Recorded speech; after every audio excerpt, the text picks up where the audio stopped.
Bonsoir à toutes et à tous, bienvenue dans 85 chrono, l'émission du jeudi. On se retrouve donc comme chaque jeudi pour faire un point sur l'actu sportive vendéenne, mais aussi pour vous présenter les principaux rendez-vous sportifs du week-end avec Alexandre Lenaour. Bonsoir Alexandre. Bonsoir Aurélien. On parlera voile également dans la deuxième partie de l'émission avec notre expert Fabrice Guyon qui nous rejoindra pour parler Transat Jacques Vabre, pour parler Vendée Globe à quasiment un an jour pour jour du départ de la 10e édition en 2024. Mais on va aussi parler boxe tout au long de cette émission avec nos deux invités du club Boxe 85. Nous avons Nicolas Gros, l'entraîneur. Bonsoir. Bonsoir Aurélien. Et votre fils est donc boxeur professionnel Enzo Gros. Bonsoir Enzo. Bonsoir. Alors on vous reçoit puisque ce vendredi, combat professionnel, 3e combat du côté de Saint-Nazaire face au géorgien Shota Zvaridze. Donc ce sera une soirée avec 3 combats professionnels. Vous serez le 2e combat professionnel au programme de cette soirée, Enzo. Jack, première question. Comment vous sentez-vous? Comment allez-vous à la veille de ce combat? Super bien. Déjà, on est au poids. Donc tout ça, c'est super.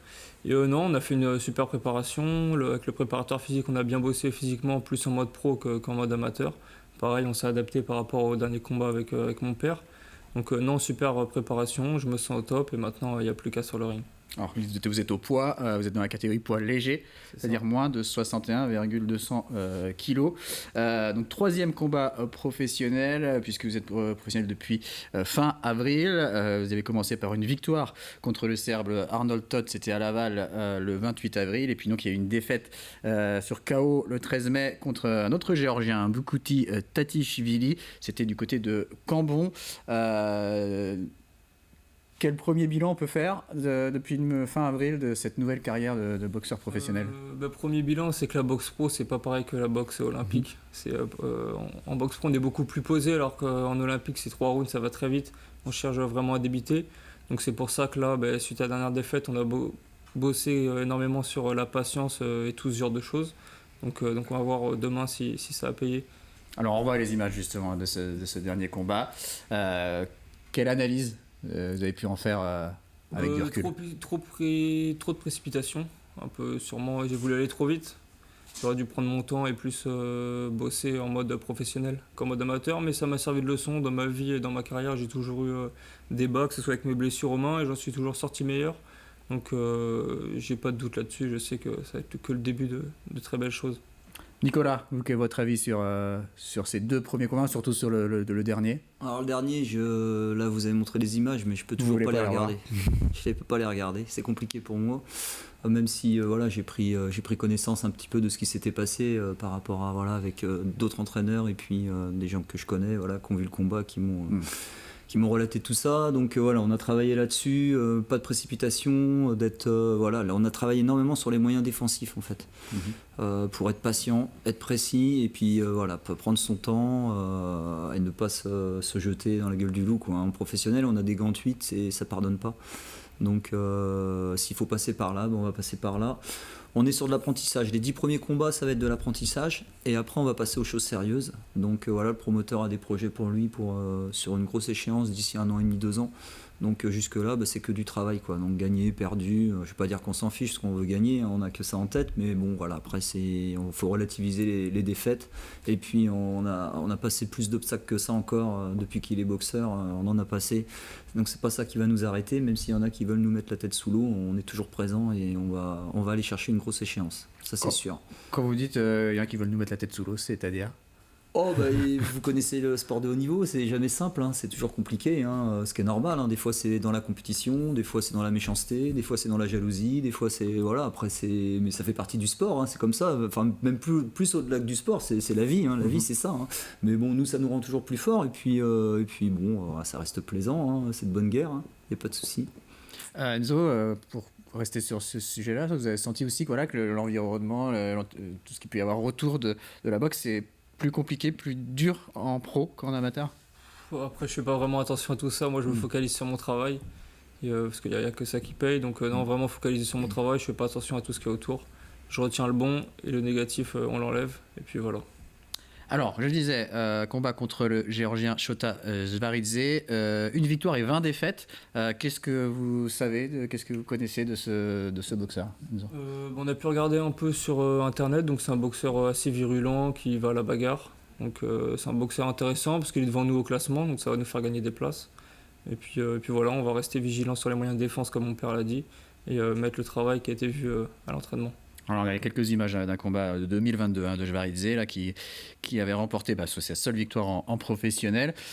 Nicolas, également, quelle analyse vous faites de ce boxeur ? Il va falloir être prudent parce que ça a tendance à jeter, ça donne des coups partout, ça vient de partout. Donc justement, on va voir si les moyens de défense sont bien mis en place. Et puis voilà, le travail après derrière pour pouvoir mettre ses points tranquillement. On est à la maison, on va mettre nos points, on va pas se jeter, on va être tranquille. Et puis voilà, on va faire le travail. Hein. Oui, alors à la maison, presque, ce sera à l'Atlantique, mais oui, le public devrait être de votre côté. Chez les Casos, on est à la maison quand même parce que c'est des gens avec qui on s'entend très bien, qui aident Enzo justement à évoluer et puis dans sa carrière. Donc on les remercie déjà de le faire boxer à la maison, à la soucoupe. C'est quand même pas rien. Et puis voilà. Donc une soirée à la salle de la soucoupe à Saint-Nazaire à partir de 20h30. Donc vers quelle heure à peu près pour voir Enzo ? 22h normalement. Autour de 22h, donc n'hésitez pas à aller encourager Enzo Gros donc ce vendredi soir du côté de Saint-Nazaire. On continue à parler boxe bien sûr dans quelques instants, mais on va commencer à énumérer, Alexandre, les différents rendez-vous sportifs du week-end et on l'espère cette fois, il y aura du football. Oui, on l'espère, parce que vous savez, le week-end dernier, beaucoup de matchs avaient été annulés. Cette fois, c'est un retour sur les terrains pour les féminines de la Roche-ESO. Les Ornésiennes accueillent Roubaix pour le compte de la 7e journée de D3F. Coup d'envoi de la rencontre à 15h dimanche au stade de Saint-André d'Ornay. En National 2, les Herbiers joueront à domicile pour cette 9e journée. Les joueurs de Laurent David 3e reçoivent Romorantin 2 places plus loin au classement. C'est à suivre à Massabielle le vendredi soir à 19h. La Roche-VF, le leader, sera pour sa part en déplacement chez son dauphin Libourne samedi soir. Un cran plus bas, 7e journée de National 3, samedi soir 18h, 2 affiches sur les terrains vendéens, un duel de très mal classé entre la Châtaigneraie et les Sables FCOC, toujours sans victoire cette saison.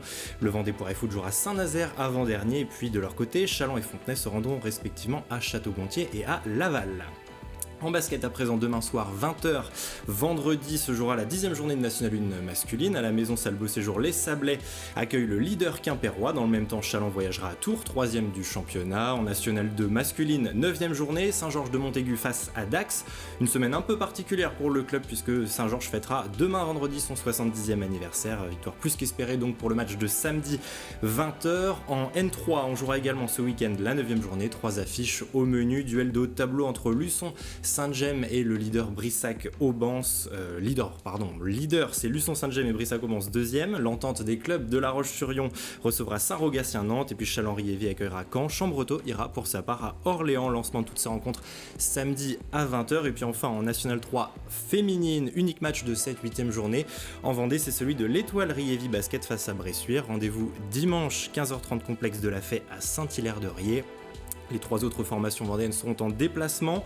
Chantonnay-Saint-Germain ira au Poinçonnet, les Herbiers à Fétia, et puis le Smash se rendra à Rennes. Le Smash qui a d'ailleurs annoncé aujourd'hui le retrait de son entraîneur Quentin Tumoine. C'est Fodil Benabidi qui reprendra les rênes de l'équipe. Et puis enfin on conclut avec un double rendez-vous de rugby. Ce week-end, le premier c'est en Fédéral 2 avec la 7e journée. Dans une passe difficile avec 4 revers de rang, le FC Lyonnais tentera de se relancer face à Casteljaloux. Ce sera dimanche à 15h15 au stade Henri Desgranges. Et puis pas de jaloux, on jouera aussi en Fédéral 3 pour la 7e journée au stade de la rue de Lierre. Le RC Sablais en pleine bourre avec 6 victoires en 6 matchs affrontera Parthenay. Là aussi, c'est à 15h15 ce dimanche. Merci Alexandre. D'autres rendez-vous sportifs à venir en fin d'émission, mais on parle boxe avec nos 2 invités, Nicolas Gros et Enzo Gros du club Boxe 85, avec donc ce 3e combat professionnel pour Enzo ce vendredi soir, salle de la Soucoupe à Saint-Nazaire face au Géorgien Shota Jvaridze. On va revenir sur cette transition, cette différence entre la boxe amateur, la boxe olympique et la boxe professionnelle. Dans un article de nos confrères de Ouest France, Enzo, vous disiez, pour caricaturer, le monde amateur c'est du 100 mètres et chez les professionnels c'est du 10 000 mètres. Ça veut dire quoi ? C'est exactement ça, c'est qu'en boxe professionnelle il faut être très patient, comme j'ai dit tout à l'heure, comparé à la boxe olympique où c'est vraiment... on va chercher la rapidité et à mettre énormément de points. Boxe professionnelle, il faut être patient, il faut travailler vraiment limite sur le contre. Et c'est peu de coups, mais des coups plus efficaces. Donc c'est sur ça qu'on a bossé avec mon père à l'entraînement. On est plus sur le mode destruction en fait. D'accord. C'est clair, hein. Voilà, c'est des gants de 8, ça fait mal, donc faut faire mal. Qu'est-ce que vous appelez des gants de 8 pour ceux qui ne connaissent pas? C'est la taille des gants. Ils sont beaucoup moins rembourrés. D'accord. Plus des bandages qui sont différents. Donc tout est compact, c'est des pierres. C'est une pierre. Donc du coup, voilà, c'est pour ça, mode destruction. Faut se mettre ça en tête, c'est comme ça. Alors que la boxe amateur, on est plus à mettre des points, donc on cherche l'efficacité. Mais voilà, plus en termes de points que de destruction, même si on a envie aussi de conclure le combat. Mais en amateur, c'est quand même rare les KO, très rare. Alors qu'en professionnel, c'est fréquent. Et donc j'imagine qu'on adapte l'entraînement par rapport à ça. Vous entraînez pas à Enzo comme les autres boxeurs du club? Pas du tout. Alors déjà physiquement, on s'est recalé avec le préparateur physique qui connaît très bien Enzo, puisqu'il l'a entraîné aussi sur l'INSEP.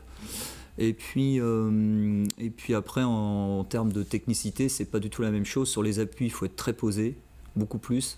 Il faut éviter d'être un peu trop aérien, on va dire, même s'il faut l'être parfois sur les moyens défensifs, mais sinon il faut être posé quand on frappe. Et puis, comme disait Enzo, on travaille beaucoup plus en contre et en contre-attaque et sur la faute de l'adversaire.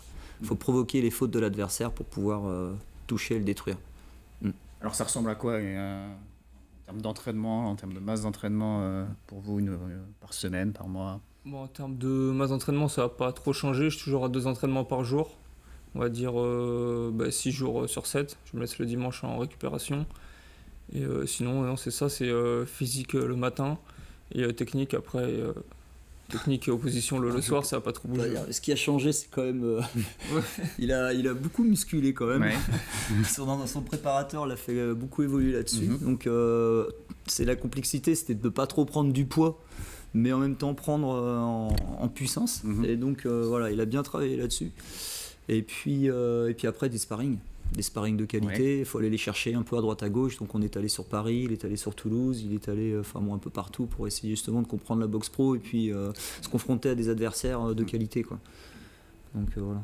C'est ça, parce qu'il y a aussi, ça prend beaucoup de temps finalement de trouver des combats. Comment ça s'organise? Comment est-ce que vous faites ces recherches-là? On vous les propose aussi, ou vous pouvez soumettre peut-être des endroits où vous aimeriez boxer? Comment ça se passe finalement? Un petit peu les deux, ouais. On nous propose parce que il y a des boxeurs pros qui ont envie de se préparer avec des adversaires qui sont du profil d'Enzo, donc on en profite nous de notre côté. Après on connaît beaucoup d'entraîneurs, on est dans la boxe olympique, Enzo il est assez reconnu, assez connu, donc du coup on connaît beaucoup de monde en France et un petit coup de fil d'un copain à droite à gauche qu'on connaît qui va dire tiens je te le prends en stage de 3 jours et puis il va mettre les gants un peu à droite à gauche. Et on a la chance aussi d'avoir une belle structure au sable avec un ring maintenant olympique, avec une belle salle que la mairie nous a octroyée, donc du coup les sparring ne boudent pas pour venir mettre les gants, donc ça c'est bien. On est en partenariat aussi avec l'hôtel Ibis qui accueille les boxeurs, donc voilà, tout ça on s'est beaucoup plus structuré, on s'est professionnalisé comme Enzo est professionnel, on était obligé de se professionnaliser un peu plus, quoi. Et ça fonctionne bien, ça va. Et donc vous travaillez avec un promoteur, Gérard Tesseron, qui donc s'occupe justement de trouver des combats, et vous parliez donc des Sables d'Olonne. À quand un combat d'Enzo au Sables d'Olonne? Alors normalement, là on s'est lancé pour les enchères, mais normalement ça serait le 20 décembre, si tout se passe bien. Donc on attend le résultat, on devrait le savoir aux alentours du 15 novembre. Là. Donc ça et sera on sait annoncé. dans quel cadre ce serait? Contre qui ce serait? Alors le nom de l'adversaire, j'ai plus exactement, mais ça serait pour la finale du Critérium Elite 3. D'accord. Le Critérium qui est? C'est le championnat de France des boxeurs pros des moins de 6 combats. D'accord. Des moins de 6 combats. D'accord. Ouais. Donc c'est les nouveaux combats, nouveaux boxeurs professionnels. Exactement. Oui, alors parce que je rebondis en reprenant aussi les paroles de Gérard Tesseron dans un article de Ouest France. Il disait que pour apprendre le métier, il faut entre 10 et 15 combats, et idéalement toutes les 6 semaines. C'est ce type de programme que vous envisagez? C'est ça que vous prévoyez? Oui, pourquoi pas. Après, c'est à lui de trouver les combats et les organisations. Donc je fais confiance à Gérard pour ça. Donc nous, on se tient prêt tout au long de l'année. De toute façon, s'il faut combattre, on est là.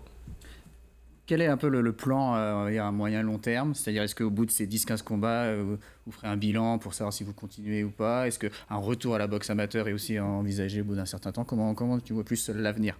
Alors, pour l'instant, l'avenir reste en professionnel, parce que pour les Jeux de 2024, c'est mort, vu que Sofiane Amia s'est qualifié. Après, pourquoi pas un retour en 2028 pour Los Angeles. Mais pour l'instant, je me concentre sur la carrière professionnelle, et le bilan, il est fait à chaque fin de combat, de toute façon. On se remet en question pour le combat après, mais j'espère faire, on va dire, un championnat de France d'ici 1 an et demi, 2 ans maximum. Nicolas, au tout début d'émission, vous disiez que vous n'arrivez pas à revoir ces images du dernier combat en tant que, voilà, vous êtes entraîneur, mais surtout en tant que papa. Ouais. Comment vous vivez, vous, les combats pro d'Enzo? Moi, c'est pas gérable. Hein. On va pas se mentir. Hein. C'est compliqué. Hein. Après, faut pas que je lui montre, même s'il le sait, mais... Bon, je suis un peu comme lui, sûrement sur le ring. Il y a beaucoup de stress avant dans les vestiaires, mais une fois que le combat, on essaye d'être le plus compétent possible. Donc après, voilà, une fois qu'il est lancé, qu'il est sur le ring, moi j'ai l'œil, je suis dedans. Je pense pas à du stress ou autre. Je pense plutôt à qu'est-ce qu'il produit techniquement, qu'est-ce qu'il fait physiquement, qu'est-ce qui va pas, est-ce qu'il va, voilà, enfin. Donc, mais sinon, avant, c'est pas gérable. Là, je suis fatigué. Il y a la pesée ce soir. Bon, voilà, j'ai hâte que ça se passe et j'ai hâte qu'on soit au combat. Qu'on passe un bon Noël après. Voilà. Alors on va devoir vous libérer avant la fin de l'émission, donc exceptionnellement on va passer au quiz dès maintenant. C'est parti. Et donc Alexandre nous a concocté quelques questions autour de la boxe, à vous de bien y répondre. Voilà, alors on va commencer par une question simple. Il faut trouver ce boxeur qui est devenu en mai dernier, vous le connaissez, le premier français à être sacré triple champion de France amateur. Champion du monde, non? Triple champion du monde amateur, il est français. On connaît, on sait, c'est un ami, enfin on connaît bien, oui. Et donc son nom c'est... Vas-y. Non, vas-y, parce que moi si je me trompe... Trop de politesse. Quand même, c'est Sofiane Oumia. Sofiane Oumia, c'est ça, chez les moins de 60 kilos. On parlait à Enzo, le temps qui s'est qualifié pour les JO 2024. Alors, une autre question, cette fois sur l'affiche. Quelle sera l'affiche du combat pour le titre mondial des poids lourds qui aura lieu au mois de décembre, mais qui pourrait être décalé? Quelle sera Usyk contre Fury. Tout à fait, c'est ça. Alexander Usyk contre Tyson Fury. En quelle année Brahim Asloum a-t-il décroché sa première médaille d'or aux Jeux Olympiques? Son unique médaille d'or aux Jeux Olympiques. Moi je l'ai, je pense, mais je vais peur de dire une bêtise. Je dirais en 2004. Non, 2008. Avant. Non, avant. Ouais. C'est avant. C'est celle juste d'avant. C'était 2000. C'est ça, Sydney en 2000. Est-ce que vous savez ce qu'est le drum boxing, tous les deux? Est-ce que vous avez déjà entendu parler de cette nouvelle discipline? Alors je connaissais le chess boxing. Exactement. Ouais. Mais le drum boxing... le drum boxing, ce sont les percussions. Ouais. Et donc l'idée c'est de jouer à des percussions avec des gants de boxe. Et c'est quelque chose d'assez nouveau qui est né aux États-Unis il y a quelques semaines. Sur la tête de l'adversaire ou sur les tambours. D'accord. Voilà, c'est plutôt ça. Et puis il y a le chess boxing, effectivement, vous l'avez dit. Ouais. Il y aura d'ailleurs un rendez-vous le 11 novembre à Chambretot. Et puis on cherche peut-être une dernière question, le nom de l'événement qui est organisé le week-end prochain au Sable d'Olonne. Mais c'est du Muay Thai organisé par le Sewakao Muay Thai Gym, une soirée de boxe thaïlandaise. Est-ce que vous savez comment s'appelle cet événement? Samedi 18 novembre. Un événement dont on parlera en suite d'émission, puisque ce sont les Vendée Gloves. Voilà, c'est le nom de cette nouvelle compétition qui est organisée au Sable d'Olonne le week-end prochain. C'est Césarine et Benjamin, je crois, qui organisent ça. Il me semble, effectivement, oui, c'est ça. Voilà, bon courage à eux sur l'organisation.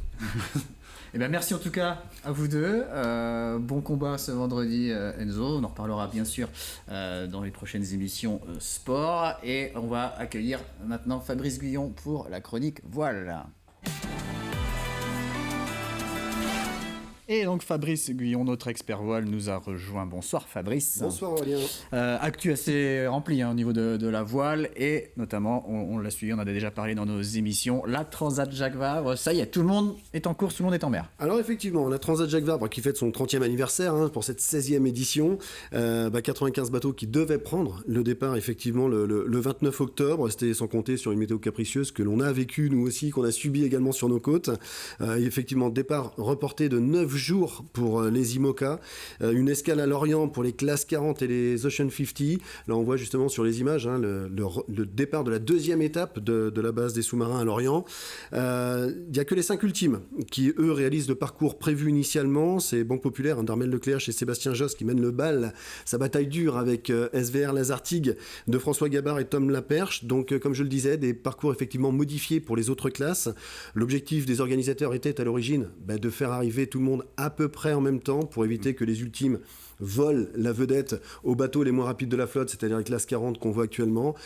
C'est chose un peu ratée, donc les parcours ont été revus. On doit avoir une carte des différents parcours. On va avoir une carte, donc voilà, les ultimes sont en course. Du côté des Ocean 50, il n'y a plus que 3 bateaux en course. Ça c'est la Mini Transat, donc ce n'est pas la Transat, on doit avoir L'infographie, voilà. Wow, ça vient. Donc 3 bateaux en course en classe Ocean 50, c'est trimaran de 50 pieds, mené par Thibaut Vauchel-Camus et Quentin Vlaminck sur Solidaire en peloton. Un abandon sur dématage, un sur problème de structure. Coesio, un autre Ocean 50 qui a également connu des problèmes structurels, actuellement en escale pour réparer. Il espère repartir vendredi. Du côté des classes 40, c'est 44 bateaux sur la ligne de départ. La flotte est menée actuellement par Amaris, Achille Nebou et Gilles Damaé. Le Vendéen, Xavier Macaire, que l'on reçoit régulièrement ici, pointe à la 5e position sur groupe SNEF. Et enfin, bien sûr, du côté des IMOCA, qui ne sont partis que mardi du Havre. Ils ont vu leur parcours réduit, on en reparlera, avec une unique marque de parcours qui est l'île de Santa Maria aux Açores, donc un parcours largement réduit pour eux. Beaucoup de bobos sur les bateaux. On entend les skippers qui parlent de guerre. C'était la guerre sur l'eau. C'est Jérémy Bayou et Franck Camas qui mènent la troupe toujours actuellement. 5 projets vendéens dans la course. Benjamin Dutreux, qui est 7e actuellement, Sébastien Simon 8e, Arnaud Boissière 15e, Manuel Cousin 23e et Denis Van Winberg sur Dieterine Group 31e. On va faire un point également sur la Mini Transat qui s'était élancée des Sables d'Olonne. Effectivement, Mini Transat, cette course à travers l'Atlantique sur les plus petits voiliers de course au large, c'est voiliers de 6,50 m. La course est partie des Sables d'Olonne le 25 septembre. Elle a fait escale aux Canaries, une première étape qui a été remportée par l'Espagnol Carlos Manera Pascual. Ils étaient 87 sur 90 à être repartis des Canaries le 28 octobre, je le précise parce qu'il y a très peu d'abandon sur cette édition. Donc en direction de la Guadeloupe pour cette deuxième étape. Du côté des prototypes, c'est Federico Valksman, l'Uruguayen, qui est en tête. Alors on le connaît, Federico, parce que c'est lui qui a remporté la Transgascogne à Talmont-Saint-Hilaire l'été dernier, qui est en tête, donc suivi de près par Carlos Manera Pascual. Et du côté des bateaux de série, eh bien, la flotte est menée par Luca Rossetti, l'Italien. L'arrivée des premiers prototypes, donc Federico, est prévue demain après-midi. Juste à noter quand même une très belle performance en série, c'est la performance d'Hugues de Prémar qui a littéralement pulvérisé avec son Maxi 650, un bateau de série, le record de distance sur 24 heures avec 317 000 parcourus. C'est une vitesse moyenne de plus de 13 nœuds. On imagine l'ambiance à bord et j'insiste bien, c'est un bateau de série qui aujourd'hui détient le record de distance sur 24 heures devant même des prototypes. Autre course en cours, l'Ocean Globe Race. On retrouve notamment Lionel Régnier sur l'esprit d'équipe. Effectivement, donc l'Ocean Globe Race, c'est la course à l'ancienne qui reprend les principes de la Whitbread, c'est-à-dire autour du monde, une course autour du monde en équipage, sans escale. C'est parti de Southampton le 10 septembre 2023. La deuxième étape vient de repartir du Cap, en Afrique du Sud, direction Auckland en Nouvelle-Zélande. Et on le voit là sur la cartographie, en 5e position, l'esprit d'équipe, un équipage mené par Lionel Régnier, skipper vendéen que l'on connaît, avec un équipage quasi 100% vendéen aussi. On leur souhaite bon vent. Allez, on va continuer par les voiles et on va parler Vendée Globe avec l'entretien de 85 chronos. Puisque Alexandre, vous êtes allé à la rencontre du nouveau directeur de course du Vendée Globe. Et oui, puisque nous sommes à un an presque du grand départ, nous avons rencontré celui qui s'apprête à vivre 365 prochains jours très chargés, Hubert Lemonnier, donc à 42 ans, le nouveau directeur de course. L'occasion d'échanger avec lui sur sa nouvelle fonction, son calendrier et puis aussi son expérience de la course au large. Bonjour Hubert Lemonnier. Bonjour. Vous êtes le directeur de course du prochain Vendée Globe, le Vendée Globe 2024, la 10e édition qui s'élancera, c'est le 10 novembre 2024. Comment est-ce que vous, le directeur de course, vous sentez-vous à 365 jours de ce grand départ ? Je suis très enthousiaste. Je suis un peu aussi en mode préparation depuis maintenant 2 ans, donc c'est pas nouveau, hein. C'est un travail qui a commencé il y a 2 ans et qui continue et qui va se concrétiser le 10 novembre. Donc enthousiaste, beaucoup de gratitude envers tout l'écosystème de la course au large et l'organisation du Vendée Globe. Et puis quelque part, je suis impatient. Le 12 octobre dernier, la SAEM Vendée, qui est donc l'organisatrice de ce Vendée Globe, a dévoilé le nom des 44 skippers candidats, 44 noms potentiels, mais seulement 40 places disponibles pour le départ. C'est la première fois que le nombre de candidats dépasse ceux que vous pouvez réellement accueillir. Qu'est-ce que cela inspire au directeur de course que vous êtes ? Je pense que déjà, on doit se satisfaire, on doit être heureux de ça, parce qu'on a beaucoup de chance. On a travaillé dur pour que et le Vendée Globe, et la classe IMOCA, et les skippers, et tout l'écosystème, on ait un événement qui fonctionne. On est beaucoup de réussites, on a de moins en moins d'échecs. On a de plus en plus de bateaux qui terminent la course. Le spectacle est à la hauteur de l'enjeu, c'est magnifique. Il y a une vraie aventure. Et aujourd'hui, c'est un événement majeur. Et je pense que tout ça, c'est grâce au travail qui est compliqué, mais qui a été fait par tous les acteurs de la course au large. Et donc, on a beaucoup de chance et j'ai hâte de voir ce qui va se passer, comme à chaque fois d'ailleurs, mais encore plus en 2024, puisque je serai le nouveau directeur de course. Hubert Lemonnier, on le sait, ce poste de directeur de course, il englobe de nombreux paramètres. Il y a le sportif, il y a aussi l'organisation, la sécurité, même la politique. Parfois, comment est-ce que vous définiriez, vous, cette fonction qui est si particulière sur la course ? Mais effectivement, c'est un espèce de chef d'orchestre muet qui intervient si on le sollicite. Et le rôle, c'est vraiment de s'assurer que tout fonctionne bien, que tous les petits grains de sable ont été ôtés, que ceux qui s'y glissent au dernier moment, on a préparé de quoi leur empêcher de venir se glisser dans l'engrenage. Donc c'est un peu ce rôle-là. Et en même temps, c'est d'être juste impartial sur l'écriture des règles pour pouvoir bien les appliquer et les défendre si jamais il y avait besoin. Donc il y a un travail d'arbitrage également. Et puis il y a un gros aspect humain qui consiste à être proche des acteurs, parce que c'est pas qu'une course, c'est aussi une aventure. Vous êtes en contact très fréquent évidemment avec tous ces skippers. Comment est-ce que ça se passe sur cette année qui va arriver ? Je suis en contact, j'ai toujours été en contact avec eux. Alors là, comme ils sont sur d'autres courses en ce moment et que moi je prépare d'autres courses, on est moins en contact, donc c'est pas tous les jours à tous les niveaux, mais on est très proches. Moi je suis dans la préparation déjà de l'année 2024, eux ils sont sur la Transat Jacques Vabre en ce moment, mais on se surveille, on échange, et puis de toute façon ce qui est fait sur les autres courses, c'est aussi des schémas qui sont reproduits sur les courses sur lesquelles j'interviens, et vice versa. Donc voilà, c'est un travail réellement en collaboration. Hubert Lemonnier, vous avez 42 ans, bientôt 43. Le Vendée Globe n'est pas inconnu pour vous, puisque vous étiez l'adjoint de Jacques Carès, qui va rester dans votre équipe de course. Comment est-ce que s'est passée la transmission de ce flambeau avec Jacques Carès ? C'est fait assez naturellement parce que je lui ai tout de suite dit que j'allais répondre à l'appel d'offres du Vendée Globe, parce que cette course... elle me faisait rêver, j'avais envie, je me sentais prêt pour être le numéro 1 de cette course en tant que directeur de course.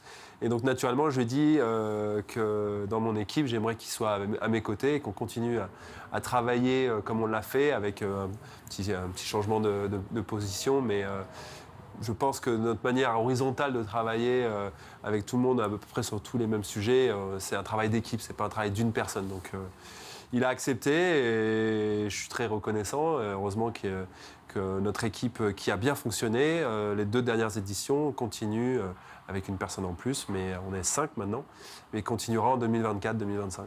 Quel va être votre agenda, votre emploi du temps sur les 12 prochains mois ? Comment est-ce qu'on prépare un grand départ justement ? J'aurai donc la course du retour à la base qui aura lieu en novembre au départ de la Martinique, qui sera la course Transat Retour de la Jacques Vabre, donc course importante avec beaucoup d'enjeux.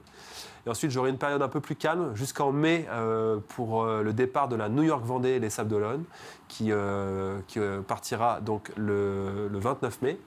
Et après, ça sera l'arrivée aux Sables d'Olonne de l'équipe en septembre 2024 jusqu'à la fin du Vendée Globe, qui sera à peu près en mars-avril 2025. Donc un long chapitre qui s'annonce, mais je me prépare. On a parlé en tout cas de cette course, la New York Vendée Les Sables, qui est la dernière qualificative pour le Vendée Globe. La liste des skippers partant pour le grand départ du Vendée Globe, elle sera connue le 1er juillet 2024, après cette dernière course. On pourra dire que donc là, ça y est, on entrera dans le Money Time, les derniers préparatifs. On s'y prépare déjà à cette période-là ? Quand on en sera là, je pense que c'est déjà un gros chapitre qui sera achevé, qui se terminera, qui sera derrière nous. Donc on sera certainement soulagé d'avoir pu arriver à ce plateau des 40 partants, et on pourra se concentrer sur une phase qui est la dernière phase préparatoire, donc c'est le village du Vendée Globe, l'accueil du public au Vendée Globe et des bateaux, avant la dernière phase qui est la course en elle-même, le suivi de course, c'est la période opérationnelle cette fois-ci avec l'événement. Le passionné de voile et le directeur de course a donc hâte d'y être au 10 novembre 2024 ? J'ai hâte, effectivement j'ai hâte, parce que chaque édition est magnifique et celle-ci elle le sera, c'est sûr, et ça concrétisera beaucoup de travail. Merci Hubert Lemonnier. Merci. Un entretien qui sera retrouvé dès demain en intégralité juste après la matinale de TV Vendée et puis aussi en replay sur tvvendée.fr. Et remerciement tout particulier au bateau Le Petit Nassien qui nous a accueillis pour cet entretien réalisé au Sable d'Olonne. Avec Hubert Lemonnier, le nouveau directeur de course du Vendée Globe, ça a été évoqué, Fabrice, dans cet entretien. Plus de candidats que de places, donc il va falloir gagner sa place sur le Vendée Globe. Alors effectivement, 44 candidats annoncés aujourd'hui pour 40 places, et je rappelle aussi que dans ces 40 places, il y aura notamment une wild card. Alors je vais y revenir, parce que effectivement, il y a un parcours de qualification, un parcours de sélection, c'est très strict. Les qualifications reposent sur des départs de course à faire. Il y a un programme de course dont fera partie le retour à la base. Ouais. Et puis sur les sélections, s'il y a plus de 40 skippers qualifiés, il faudra les sélectionner. Donc la règle générale, c'est le nombre de milles parcourus sur ces courses qualificatives. La Transat Jacques Vabre actuelle en fait partie. Et puis la règle d'exception, il y en a deux en fait. Il y a la wildcard dont je parlais qui elle sera à la discrétion de l'organisation. Et puis sinon, c'est aussi les 13 premiers bateaux neufs à franchir la ligne de départ d'une course qualificative qui sont d'office sélectionnés. C'est le cas notamment de Charlie Dalin, qui lui, pour des raisons médicales annoncées, a pris tout de même le départ de la Transat Jacques Vabre, mais est revenu tout de suite. Pour abandonner, est revenu tout de suite, mais de fait, il est d'office sélectionné pour le Vendée Globe 2024. Et puis ça va être le cas aussi de 4 bateaux neufs annoncés aujourd'hui, donc au moins 3 en tout cas, l'Ocean's Lab de Phil Sharp, Holcim PRB de Nicolas Lunven, et puis également Jean Le Cam, qui eux vont partir ou sont déjà partis en convoyage pour la Martinique pour pouvoir faire la course retour à la base pour justement se qualifier pour le Vendée Globe 2024. Ça va être bataillé. Et départ dans 1 an et 1 jour, parce que ce sera le 10 novembre 2024. Merci Fabrice. Merci. On passe à toute autre chose dans l'actualité cette semaine, Alexandre. Une équipe de France était à Montaigu ce mercredi soir. Exactement, c'était hier soir l'équipe de France féminine de futsal qui disputait la 2e rencontre de sa jeune histoire, un match amical face à la sélection de Finlande. Et après le nul obtenu la veille mardi soir, les Bleus étaient donc en quête d'une première victoire historique. Et malgré le soutien de la salle Maxime Bossis, l'équipe de France s'incline 2-1. Les Françaises avaient pourtant répondu à l'ouverture du score finlandaise. Cette réponse, elle est ici par l'intermédiaire d'Alexandra Atamianouk, 1-1 à la pause. Mais la Finlande inscrira le but de la victoire à quelques secondes de la fin de partie, bilan tout de même positif pour des Bleus qui ont montré un très beau visage face à une sélection de futsal bien établie. Au micro de TV Vendée, je vous propose de retrouver le sélectionneur des Bleus, c'est Pierre-Étienne Demillier. On a plusieurs opportunités en première et en deuxième mi-temps pour doubler le score. En deuxième mi-temps, si on marque, c'est pas injuste. Voilà, on a un dernier coup de pied arrêté là, à 2 minutes de la fin où on peut marquer également. On prend un but sur une transition, faut l'accepter. On a un panel qui est très ouvert avec des étudiantes, la plus jeune a 19 ans. On a une professeure de PS qui a 36 ans, 2 enfants. Voilà, c'est très différent. Il y a une population qui est très ouverte et c'est bien comme ça amène un équilibre dans l'équipe. La Vendée, c'est une terre de foot, une terre de futsal également, un public connaisseur, puis un public qui était derrière nous, qui nous a poussés. Donc très content d'être venu jouer à Montaigu. Allez Alexandre, vous avez 1 minute 30 pour énumérer les derniers rendez-vous sportifs du week-end. On va commencer avec du ring hockey et la Vendéenne qui retrouve le chemin du championnat. 6e journée de N1 Elite et ce sera un derby ligérien puisque les Lyonnais reçoivent Nantes samedi soir 20h30, complexe de l'Angelmière. En hockey sur glace, à la patinoire du complexe Arago, place à la 6e journée de D2. Le Hogli est attendu face au leader Amnéville qui est encore invaincu. Lancement de la rencontre à 19h. L'un des grands rendez-vous du week-end, ce sera au Vendée Space, la manche finale du championnat du monde de X-Trial, une discipline à moto qui consiste à franchir des obstacles. L'événement est déjà complet, ce sera samedi soir 20h. Un événement de karaté, enfin le Budako Open International, un rendez-vous de karaté full contact. Lieu et place pour y assister, c'est à Bretignolles-sur-Mer au complexe sportif ce samedi. Toujours à Bretignolles, cette fois à côté de l'esplanade de la Sauzet, samedi se tiendra le Sauzet Contest, compétition de surf ouverte à tous. Début de la compétition à 11h. Avant de s'attarder sur les rendez-vous de course à pied, un mot de tennis à l'extérieur. Le tennis en tantionnaise démarre sa saison. Ce sera sur les terrains du TC Paris pour la première journée de Pro A dimanche. Et puis enfin en course à pied au menu de votre week-end. Le premier, c'est le cross des Terres Noires, un cross-country et nature qui sera couplé à de la marche nordique. Lancement des premières courses à 9h30 samedi. On termine sur l'île de Noirmoutier avec le trail de Barbâtre. 5 distances au programme. Départ depuis la place du marché ce samedi à partir de 10h. Voilà, vous avez encore l'embarras du choix si vous voulez assister à des manifestations sportives ce week-end. Merci beaucoup Fabrice. Merci à vous. On se retrouve prochainement pour reparler voile. Merci Alexandre. Vous, on vous retrouve comme d'habitude lundi matin dans la matinale de François Pérez pour le journal des sports, puis pour 85 chrono lundi soir. Merci de nous avoir suivis et très bonne fin de semaine à toutes et à tous.